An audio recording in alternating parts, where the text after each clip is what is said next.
Welcome to the Take It to the Bridge podcast. We're glad to have you with us. Today, I'm joined by Pastor Anthony Burton, lead pastor at Bridge Church, and Pastor Dominique Lee, executive pastor of Bridge. Today, we're going to get into a deeper dive of Exodus and the burning bush. You can find us wherever podcasts can be found on YouTube, Spotify, Apple Music. Um, we look forward to interacting with you, engaging with our content.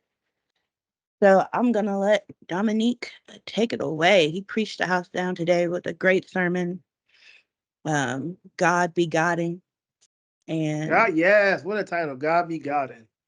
Great title. We wanted to keep it relevant title for the young people. God be Godding. We thought it would really connect with the,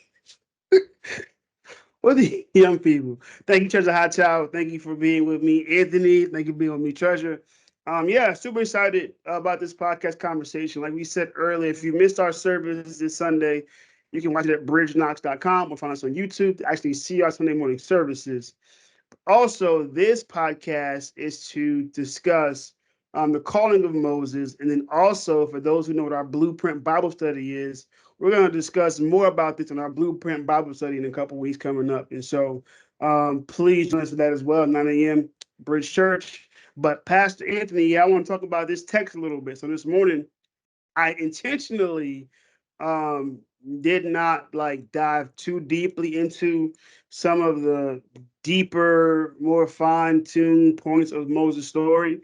Really want to preach about some of the kind of the narrative or the themes that we can apply to our life, such as when Israel's crying out to God, God hears their cry. God responds to the cry of His people.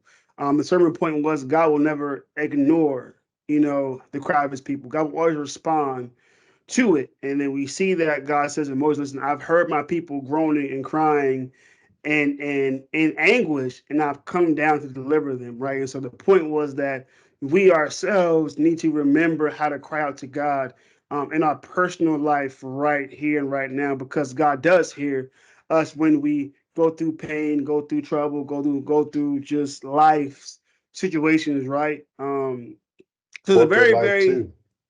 say again. Corporate life as well. Exactly, corporate life as well. And so um just wanted to like apply some of the conversational pieces and textual pieces that we see in Exodus 2, Exodus 3, about how God's people cry out, how God responds to God's people, and really wanted to highlight the relational aspect of God. And we see it throughout the whole book of Exodus, right? God's very, very relational. He's very, very personal. So much so he reveals himself to Moses. You're going to talk about it in a little bit. As I am that I am. Very personal name. We know him as Yahweh. He's the Lord, right? God always reveals himself in a very distinct way, in a very unique way, so that we know there is no confusion about who the God of Abraham, Isaac, and Jacob is, who the covenant God of Israel is, who's the covenant God of the churches. And so really, really exciting text. But today, I want to continue talking about just Moses calling. I didn't go too deeply into that because I want to save it for this conversation right here. And so I want to ask you, what are some of the things that stick out in your mind about Moses calling? I will start by saying I love the fact that Moses is simply minding his business when God calls him. He has run from Egypt, and for about, I guess, like 40 years now, he's been chilling, right? Egypt is behind him. No one's brought it up to him. Like he's kind of got a fresh start with his father-in-law Jethro, right? And he's just doing his thing. And so we see him tending his father-in-law's sheep. He's working for his father-in-law, and then all of a sudden, out of nowhere, here comes God in this bush that's burning, but it's on fire, but it's not consumed, and it grabs Moses' attention. And it's fascinating for me how God disrupts Moses' life for his own purpose and plan. And I think for us to understand, oftentimes God will disrupt our lives to get us on the path that he has called us to, that God's calling is a serious calling. God's calling is um it demands a response as well from us. and God is serious about His plan when it comes to His people. And so God appears to Moses in this burning bush, and uh, he's fascinated by it, but he does not anticipate when he goes look at this bush, he gonna hear God calling his name. So tell me, like, and when you look at Moses calling this moment, theologically, personally, from place of application, what do you see? What stands out to you when God calls Moses from the burning bush? So let's kind of start with where you are on the passage. Like, I think that God's calling is never expected. It always catches us off guard.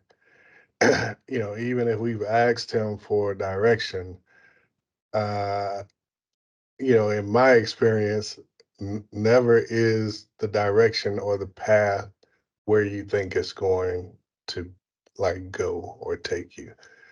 And usually when you ask for guidance or direction, you still like have your own thing in mind. But when God decides to reveal Himself to you in such a way to direct you in a very specific way in terms of a calling, like it's never expected. And I can myself like just about every calling in the scripture I can relate to, but I can to this one as well, because like God called me, and I remember thinking during like that moment, like this is not what I had in mind when I asked you what you want for me and for my life. And like in my mind coming up with all of the same excuses, so to speak. But like it's like, well, God, I'm not a great talker. I talk slow. People not gonna hear what I have to say. Give me somebody else. Like, is this got to be the way? Um, uh, you know, I don't have the most charisma, or I'm not riveting like there's nothing I can bring to the table. And in and through all of it, like God has assured me and showed me that ultimately it is Him acting through me. I'm just a vessel, and He can use anybody to do anything that He wants done. I think one of the things that really stands out to me, though, through this passage uh, is just like from the jump is the holiness of God. And you and I had a brief, short conversation before we started about God's holiness. And I think in anyone's calling,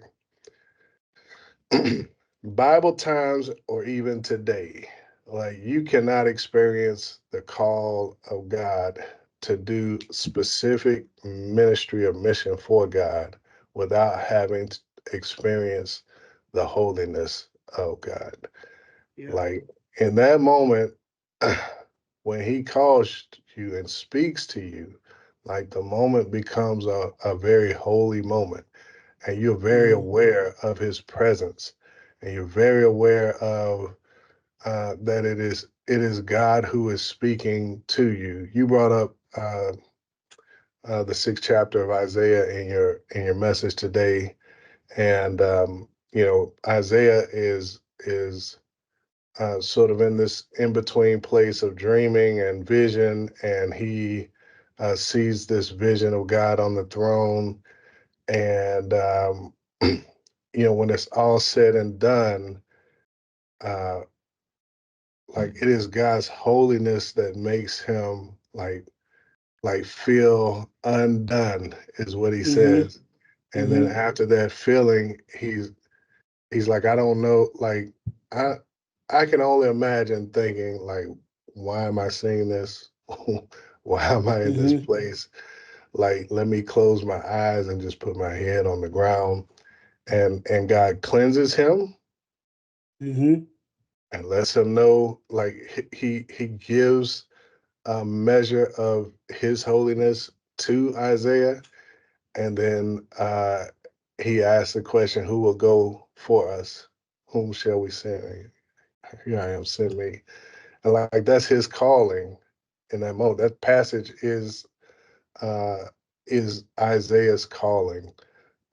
This is the passage for Moses is calling, and it's in the same way. Like, yeah, the supernatural aspects of it, the bush burning, and all of this, like all of these are symbols of God's holiness. The fire is a symbol of God's holiness. He tells him, "You are on holy ground." You spoke earlier about before we started the podcast about how the like the God's presence consecrating that space that the Mm-hmm. bush was in, and it is like the fire that is symbolic of cleansing and Mm-hmm. consecration and holiness and all of these things.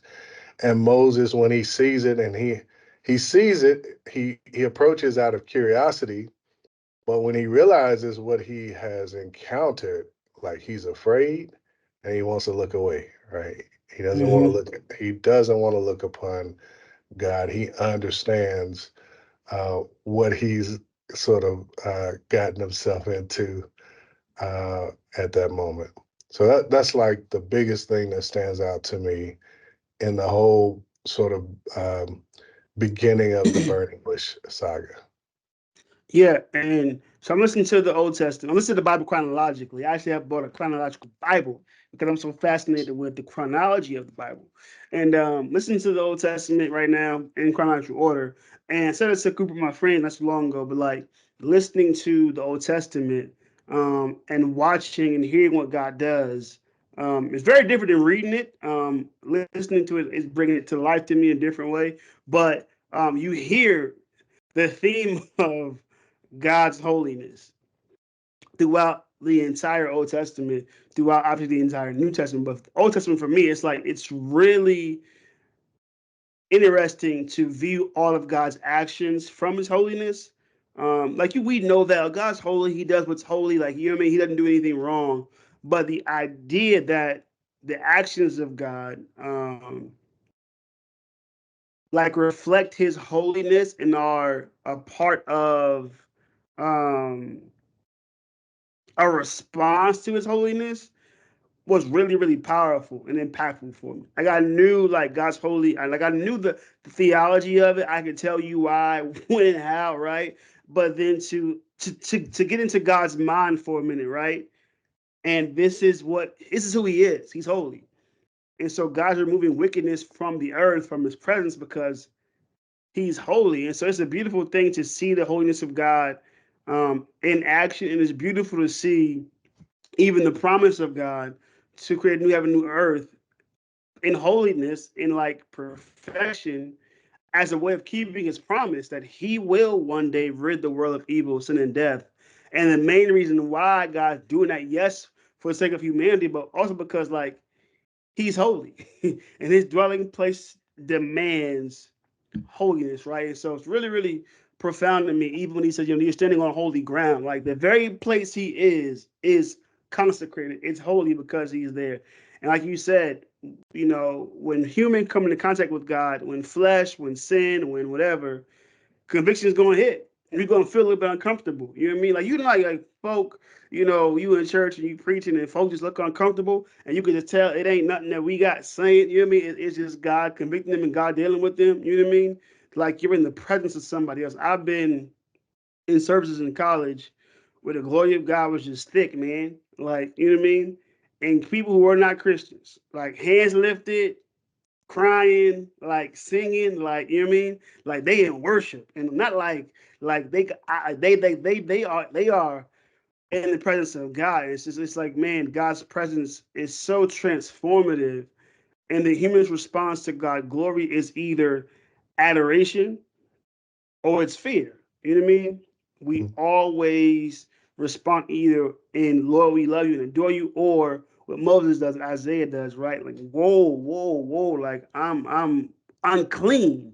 I'm not worthy of your presence. So the carrying the theme of God's holiness through the book of Exodus, all the way through the Bible, to the end of the Bible, for me, has been really profound thing to think about God's actions primarily like through that lens of who God is, right? I always see through the gospel, obviously, and you see Christ in redemption, you know what I mean? But like, if I push pause on that for a moment and just see his holiness in action. It's like, man, wow, God, this is incredible. You only the only thing you can do, God, is to get rid of wickedness before your presence. It literally like it cannot stand in front of him. You mean like nowhere can he be can like sin be present? Can wickedness be present? Because God's gonna move out of his way. You see what I'm saying? Naturally, because he's God, or because it's gonna run from him. You see what I'm saying? Like it's gonna run. Like Moses, like, nah, I don't want to look over there.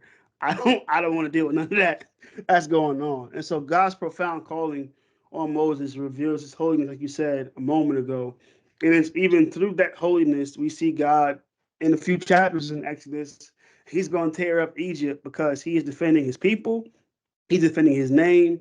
He's also defending his holiness, his majesty, and he's preparing a place for his people to go worship him. So disruption is important, part of God's calling.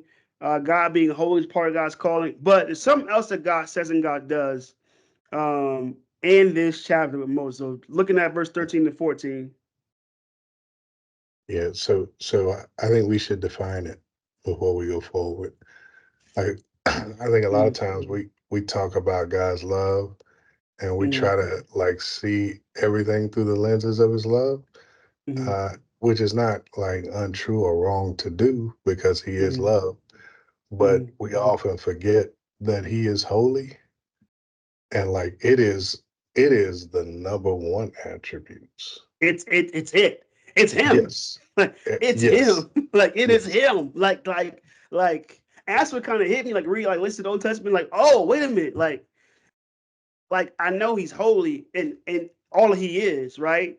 But it's almost like all right, well it's a component though. Like he's God, he's holy, and he's loving, and like these components make him God. No. It's like no, he's God, he's holy. Like that's All first and foremost. all the Like other like like attributes, go are ahead. defined by his holiness. Yeah, go keep going, keep going. Yeah, yeah. I was gonna say all his other attributes we are told to do.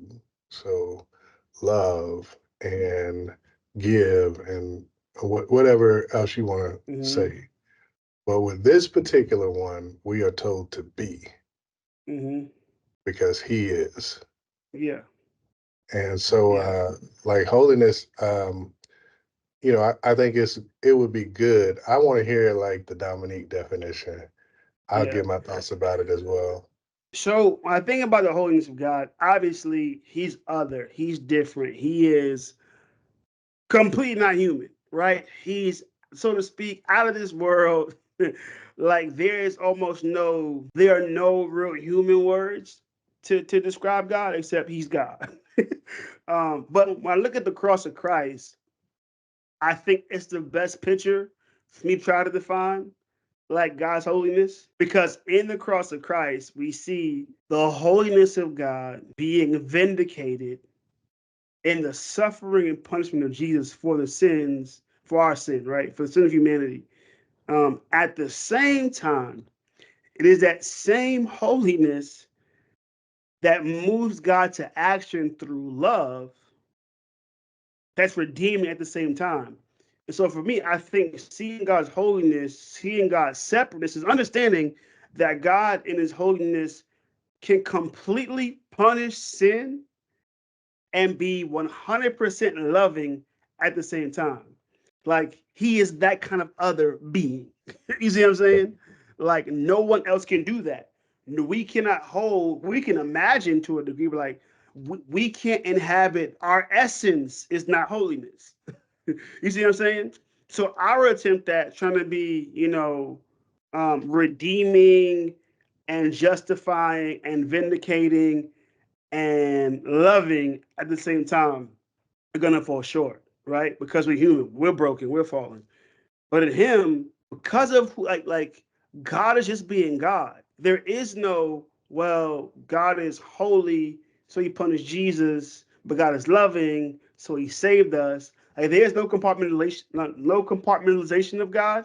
It's no, He's holy, and His holiness and justice and His love and mercy are acting all at the same time, all in unison on the cross of Christ.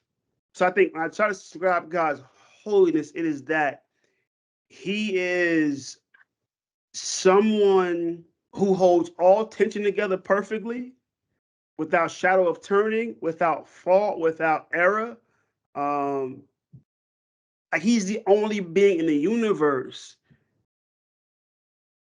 that has the strength, wisdom, power, ability, and perfect character to rule the universe. And I think all of that is a part of God's holiness.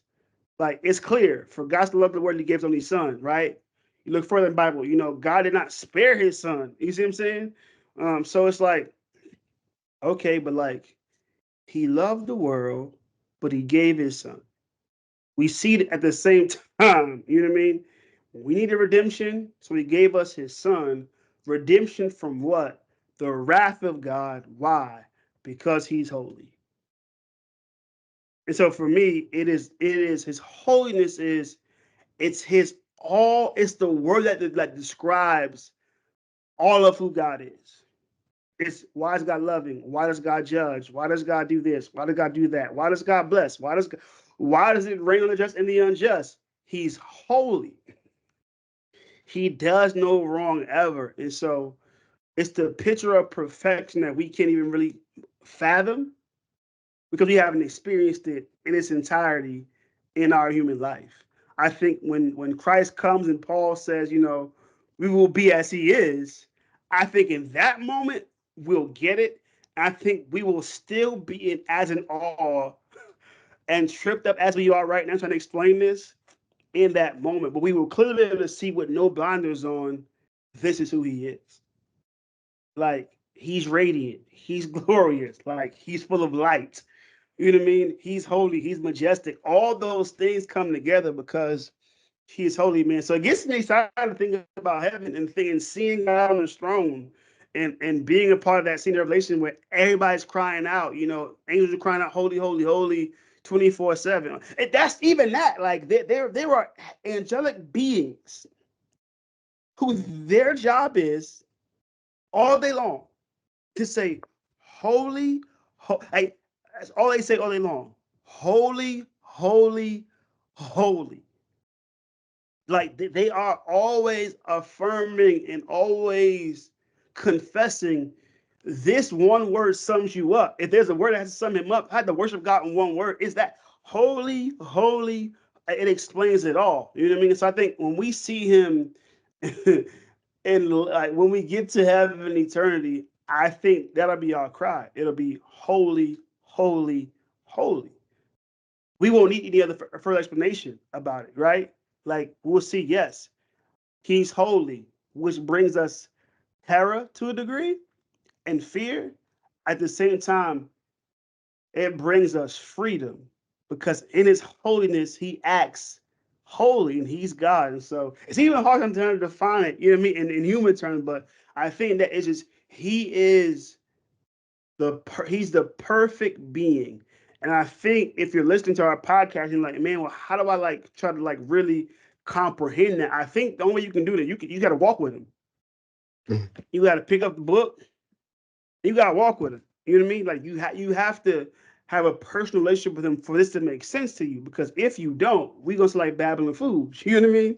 But it's when I begin to walk with him and I begin to learn his ways and I begin to see the gospel story in its entirety, and the fact that I am a sinner. Like there's no two ways about it. I'm a sinner. You know what I mean? And he's holy. So we got a problem. We got Right. a big problem. We got a big problem. Like we got a big problem. We got That's big problem. He's holy and I'm not, and it's on site. Like it's drama. It's this. It's a confrontation that we have no means to resolve. It's a realization that I am very, very, very, very small. And he is very, very, very not me. And yet he draws near to me in his mercy and love.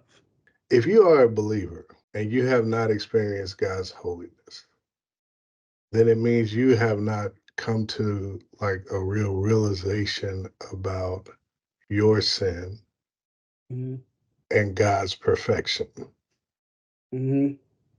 And when you have an encounter with God, like a true encounter, as is the account of every story. That encounter will make you feel very small, and that Mhm. encounter will make you understand that God is great to a degree in which like we just cannot comprehend or just anything. And so if you haven't experienced it, ask God to show himself to you.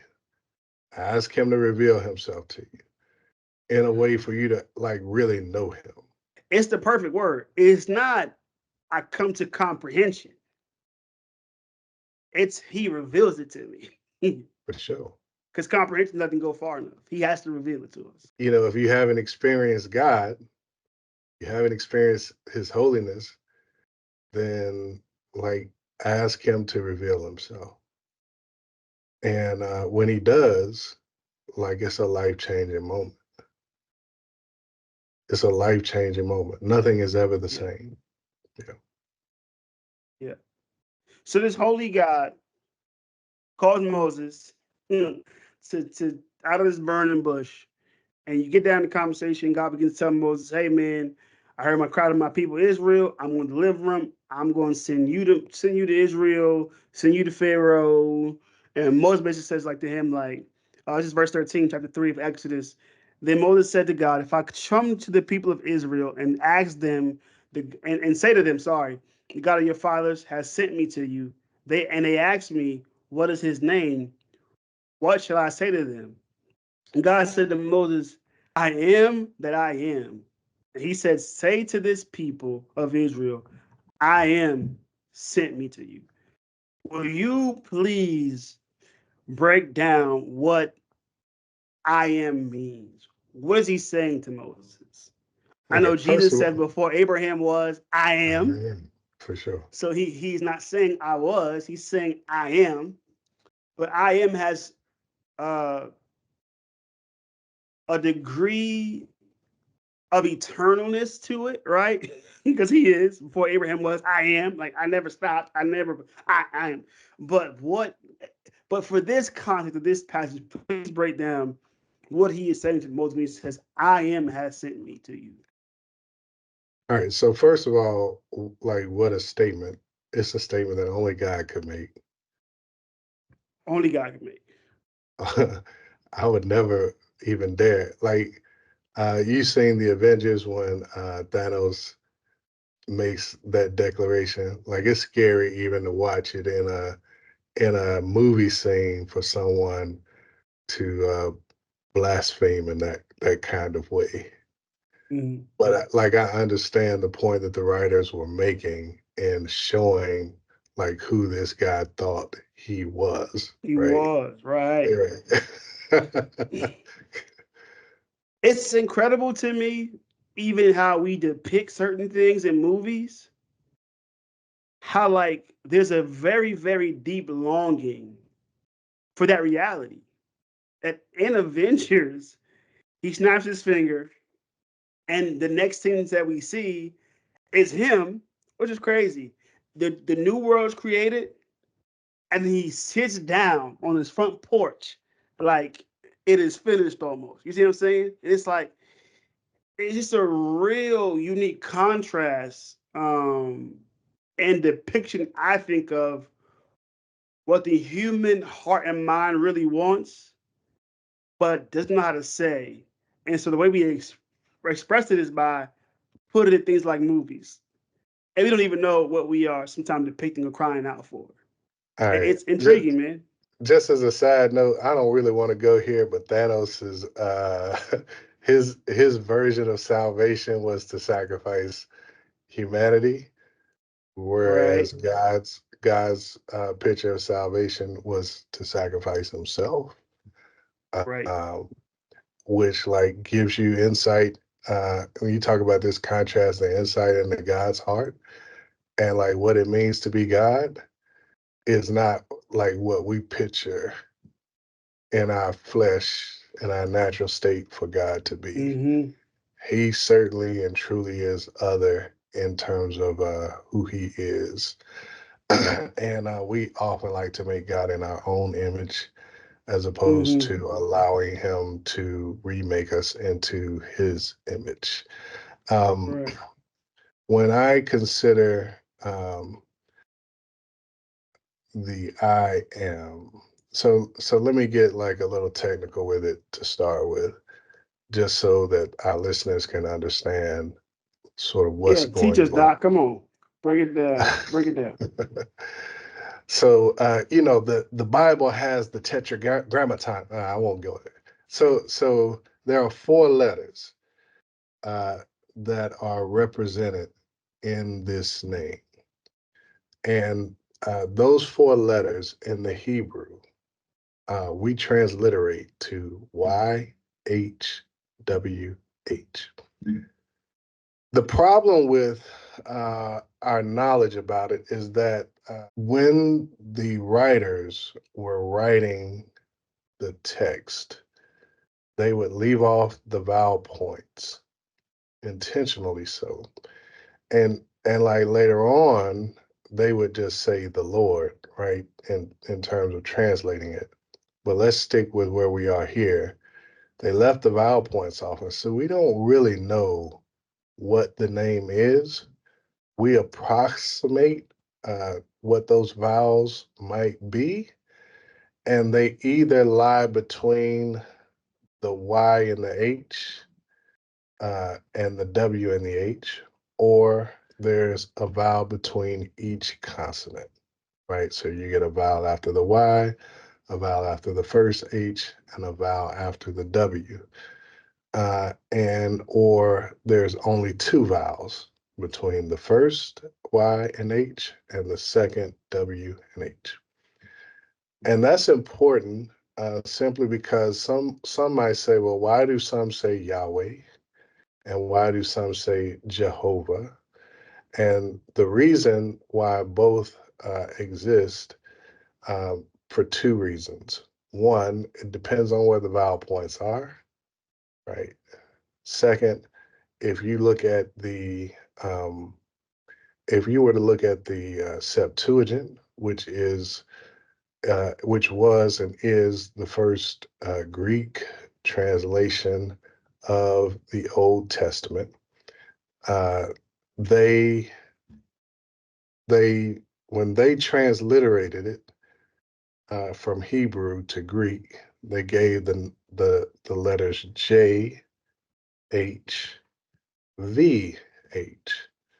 All right, and Mm-hmm. so depending on where the vowels are, depending what consonants you use, you come up with one sound of the name versus another sound for the name. Now, you talk to some like cultic sects of Christianity, and they're like in ignorance, just really hard about like this is what it is or this is what it's not. And the truth is, nobody really knows. Okay, when when Moses said, I am, when Moses wrote what God said, I am who I am, the verb that God uses is the verb to be. This Mm-hmm. word to be is in Hebrew, hayah. All right. It's like, well, how do you know that, Pastor? Well, because I actually went to school to learn it. And that hayah word is like by itself, it doesn't make sense. It's like you ask me, well, who are you? To be, I am, I is, I exist, I am who I was I and always is. will That's it. be. I like I is. I I I I will be who I always have been. Like it's just this idea that God is. Yeah. He just I is. is. I like I is a lot. He exists and he is before, he is present, he is after, he just exists. And there's no human or creation constructs that exist over top of God. Everything exists within him, right? And so he just exists. And so, like, I could only imagine, like, hearing this. Like, I could see why, like, the writers consider the name itself so holy that they're not willing to write it down or speak Mm-hmm. it. Go ahead. Mm-hmm. Go ahead. No, I'm amen. Keep going. All I'm right. good. So like the word that he uses there, like, it's incomprehensible what he's saying. And so God exists, and that's just who he is. And so the way that we choose to translate it is to simply say, I am.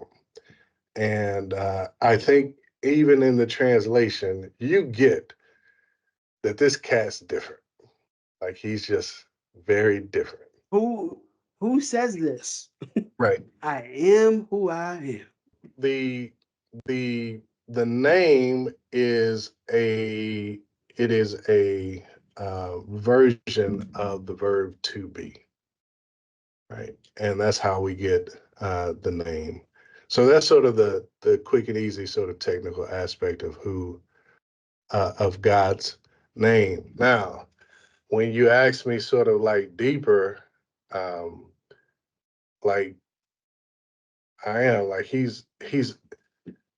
I say there's no creative construct that exists like on top of God and everything exists within him because he exists, like I can like there's so much like I can know that God, like in a personal kind of way, I know that God is everything I need him to be for me, right? Mm-hmm. He exists in a way that everything that I everything that I need from like my atoms and molecules and stuff like working in the way that they need to Mm-hmm. work to constitute my human body, right? All the way to what I put into my body and how it works with it, or the environment that I am in. It says, in him we live, move, and have our being. Or even in my circumstance or situation, like there is nothing that falls outside of his purview. Everything, everything. He's like completely and totally providential. Everything, everything. And so, like, there's a certain, like, first of all, who wouldn't trust in him? Like, if I had asked God, well, who should I say sent me? Like, who are you to tell me to go and tell these folks that and tell Pharaoh to let these folks go? I am. I would have been like, all right, like whatever you say. I don't need nothing else. It's all good. From right here on out, I know you got me. Cause you had the audacity to tell me your name, and your name is everything. Right. And it's important because Moses' question is valid. I was studying this, and basically, because they were enslaved, and the way their religious system worked back then, all the ancient East kind of philosophies about religion, about God, and they're like, your God got to be weak because y'all enslaved. If your Mm. God was like mighty, y'all wouldn't be enslaved. And so it's kind of like, oh, the God of Israel sent you? Like, that's who sent you to talk to me? Pharaoh, I'm like, okay, and like, why would I be scared of your God when his people are in bondage to me, right? And so the name is so incredibly important because it needs to get Pharaoh's attention to explain to Pharaoh, they might be in bondage right now, but their circumstance does not dictate how strong I am as God. And And there so were him many saying what he gods. says is oh yeah, okay.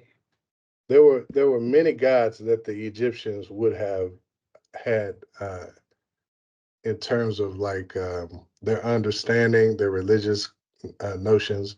They would have had many gods that they were willing to call on, and it was important for them to know that they're dealing with someone other, right? As much as it was for the Israelites to know who they were who it was that was calling them out of bondage. I want to kind of go like fast forward some, and you alluded to it when you said Jesus said before Abraham was that I am, and this whole notion of or the idea of the Lord and the name being substituted with the Lord. And so, like going forward from this passage, or even when you look back on it, uh, you look at verse 15. Say to this to the say this to the people of Israel: the Lord, the God of your fathers, God of Abraham, the God of Isaac, and the God of Jacob, has sent me to you. And so, right here, chronologically, we kind of have the first institution or introduction of this idea of the Lord. Lord, Go, yes, sir. go. You want to say That's it. something? No, I'm agreeing with you. Yes. All right. So chronologically, but like if you go back and look through Genesis, you will see that Moses, if he indeed is the writer, has used the name previous to this moment, but only because like it was revealed to him, and so he makes sure that like the readers have this connection.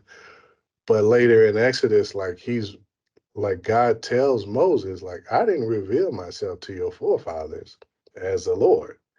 Like I revealed myself to them as El Shaddai, God Almighty, the God of Abraham, the God of Isaac, and the God of Jacob. To you, like I've revealed myself in a very personal kind of way. And so like this is the first time that we get the name. Not only is it the first time that we get his name, which is like beautiful and has all kind of connotations that God would reveal that uh to humanity, his name, Hmm. because now like we can actually like once you know his name, like you can know him and you can even call on his name. That's it. All right. So like this is important for so many reasons. And so we see the writers as they're copying the text generation after generation. When they get to his name, they substitute it with Adonai, and they say the Lord, which is what Adonai means. It means Lord. And when you read English translations, we'll see the Lord, and you see capital L, capital O, capital R, capital D, and it is to sort of let the clue the reader in on that the divine name has been used here. Now, the reason why the name Lord is so important, one of the things that I found in my studies of the Old Testament from start to finish, one of the points that's being driven home like through the entire Bible is this idea that God is Lord and he's Lord over all. And like I think you can sort of easily I could see why the writers chose Adonai because the same connotation exists within this idea of God being Lord and the idea of him being I am, right? It's just all encompassing over everything. And so when he says, I am, they use the Lord as a substitute because they're afraid to infringe upon his holiness by even writing his name down, right? And Hmm. so uh, let me back up. I said something wrong. They would write the letters, but when they read it aloud, they would say the Lord. And when it got translated, it got translated the Lord. And so the translators, as time has passed over the years, have stayed faithful to this decision to not Hmm. use his name, uh, like even in even it wouldn't even be vain, I think, to write it down, but they won't even write it down, right? Right. All right, so the Lord is who he is, and we can call on his name. And this thing that you find floating throughout the scriptures, like we are reminded of it in the New Testament when we get to Christ, that he is the Lord, right? And when we say Lord, Kyrios, Christos in the New Testament, it is alluding to this idea of the name of God. And so Jesus Christ is Lord. Everyone who calls on his name will be saved because Mm-hmm. God is obligated to respond to those who call on his name. Because when you call his name, it is an act of faith to even do so. Like to think that Yeah, he would yeah, respond to you by yeah. calling his name, he does so like he he is like he's obligated, like he has to respond to the one who would call his name. That's why he put it in the text to let us know Mm-hmm. everybody who calls on his name, you will be saved. Right. Zero doubt, no like 100,000% clear that Mm-hmm. he's going to respond. Christ is the Lord. When you call on his name, he will do as God does. Now, to take it a step further, when you get to Colossians chapter 2, and I say this in church whenever I hit on um, not Colossians, Philippians. When I hit on this passage in church, I want people to understand and to know that like what Christ has done in the flesh Mm-hmm. has done something like awesome for humanity. And so the fact that Christ did what he did in the flesh and being who he is, the Son of God, meaning he is God, Mm-hmm. he ain't like God's offspring. Right. It's him. It's him. It's him in the flesh, the incarnate Christ. And so in Philippians 2, at the end of the first section, says, so that at the name, no. The end of the first section, it says, therefore, God has highly exalted him and bestowed on him the name that is above every name. And you know what Mm-hmm. that name is? That name is I am. Mm-hmm. That name is Yahweh. Yeah. That name is Jehovah. Or it whatever you want it to is. be. It is the name. Yes. And he's Yeah. done it in his flesh, right? And so God has married himself to humanity in a way that's just completely and totally amazing. Mm-hmm. And now we have access to him in a way that we never could before because of our sinfulness. And so like the whole like every theological construct, all theology, all scripture, everything about who God is, everything about who we are is tied to this I am. He Mm-hmm. delivers, he saves, he loves, he's righteous, he judges, he's Mm-hmm. holy, he's exalted. Like it is encompassed in this name. And Jesus, being who he is, took it a step further and has married the I am to humanity. Mm-hmm. And this is just like you can sit down and contemplate these things for a lifetime. Ever and ever and ever and ever and ever. Yes. Yeah. We're gonna wrap it up here. We want to save some blueprint as well. This is great. I am. It's him saying, looking from the New Testament standpoint, he is saying everything I would describe myself in the New Testament and who I am in the Old Testament. It's all summed up in that I am. Alpha and Omega, the beginning, the end, all powerful, all known, right? All the things we would name him to be, the good shepherd, all the things that we name him to be, it's all wrapped up in I am. I am everything you could ever say about me, plus more. I am it. It's a humbling thing. It's a beautiful thing, and I think it's one.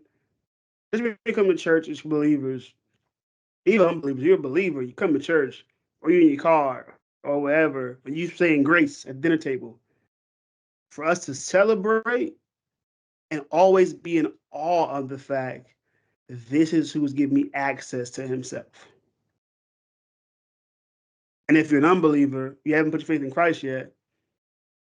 It's the awe of, and what they're saying is true. We believe it's true.